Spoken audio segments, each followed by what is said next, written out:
Today is day one of phase 2 of a complete home remodeling project we've been working in Richardson, Texas.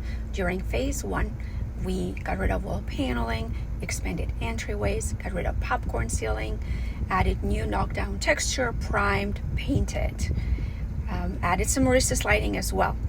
While all this work was going on, I had all custom cabinetry for kitchen and bathrooms in order.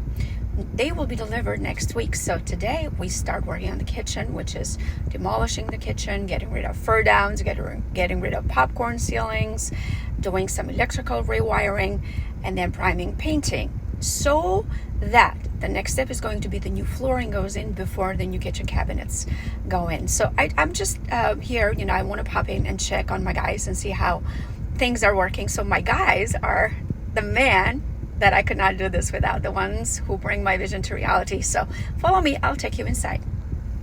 Yeah, there's the kitchen and the truck. Wow, it's going good. Beautiful. Changed their mind. We were... That's awesome.